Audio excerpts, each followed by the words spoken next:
Hi! Hello! Good afternoon. Welcome back to our channel Brindavan vlogs. ఈరోజు flax seed gel ఎలా preparation చేయాలో చూద్దాం.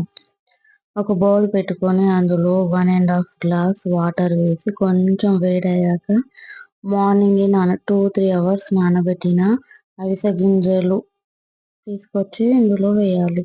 2-3 hours నానితే ఎక్కువ జెల్లీ మంచిగా వస్తుంది కాబట్టి డార్క్‌గా నానబెట్టాలి. నానబెట్టడం వల్ల చిక్కగా మంచిగా వస్తుంది.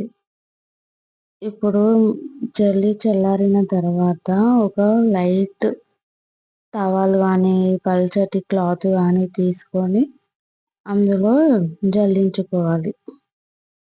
మంచిగా దగ్గరికి పిండాలి. ఇది second time jelly. First time మా పాప పెట్టుకుంది. సెకండ్ టైం నేను.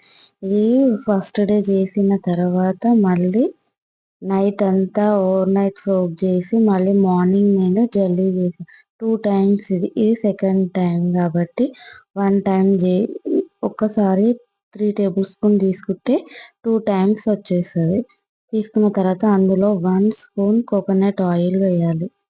కోకోనట్ ఆయిల్ వేయడం వల్ల గడ్డి రాకుండా మంచిగా వస్తుంది, సాఫ్ట్గా వస్తుంది హెయిర్. కాబట్టి ఈ టిప్ మీకోసమే. Bye friends. ఇంకో వీడియోతో మళ్ళీ కలుద్దాం. బాయ్. ఈ ఫ్లాక్స్ సీడ్స్ పడేయకుండా ఫేస్ ప్యాక్ కూడా తయారు చేసుకోవచ్చు. ఇంకో వీడియోలో చూద్దాం.